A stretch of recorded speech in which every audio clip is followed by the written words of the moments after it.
जब मैं 13 वर्ष का शरीर था तो शाम के माताजी से केवल बताया, पिताजी से तो हिम्मत नहीं थी क्योंकि बहुत कठोर स्वभाव के थे, तो उनसे डर लगता था बात करने में। तो माताजी से कहा कि माताजी हम कल बाबा जी बन जाएंगे। बाबा जी बन जाएंगे। उन्होंने विनोद समझा और हमारी बात बन गई, क्योंकि उन्होंने विनोद समझा। अगर सीरियस समझती तो रो देती या कुछ हमको आदेश करती, और उन्होंने विनोद समझा तो ध्यान ही नहीं दिया। भगवान ने हमारी बात बना दी। सब सो रहे थे, उठे, पिताजी को मानसिक प्रणाम किया, सैया पर थे, माताजी को प्रणाम किया, भाई बहनों को हाथ जोड़ा और एक छोटी सी गीता और एक चटाई और वो एक लोटा उतना लेकर बस वो घर से भागे। और 15 किलोमीटर चलने के बाद थक गए तो एक शंकर जी का मंदिर आता है नंदेश्वर, सरसौल ब्लॉक में नंदेश्वर महादेव, वहां जंगल में जाकर के रुके। अब जब 12 बजे भूख लगी, क्योंकि सुबह से कुछ न कुछ घर में मिल जाता था, अब सुबह तो मिला नहीं, चलते चले आए।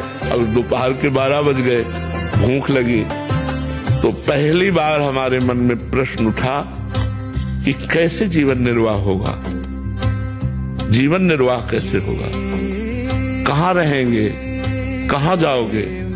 तुरंत हम कहा ये तो हमको परास्त कर देगा प्रश्न। तुरंत उनका भगवान जैसे रखेंगे, हम भूखों मर जाएंगे लेकिन घर नहीं जाएंगे, हर कष्ट सहेंगे।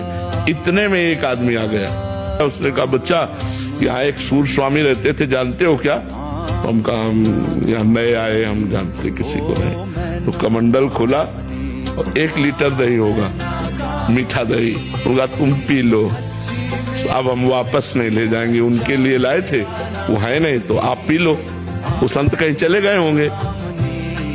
तो हमें सब कुछ लगे, हम कहा हम क्यों पी ले? बोले नहीं पी लो, महादेव जी की ऐसी इच्छा है। तो उसी लोटे में डाल के 3-4 लोटा निकला, छोटा लोटा था। और जब वो गए तो 1 लीटर दही में खूब छक गए ना, तो जो ही गए सो शंकर जी के ऐसे पिंडी को पकड़ के खूब रोए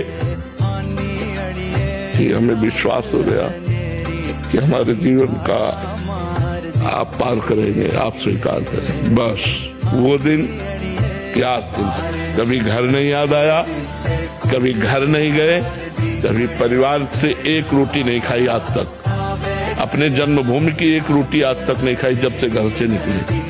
भगवान की कृपा से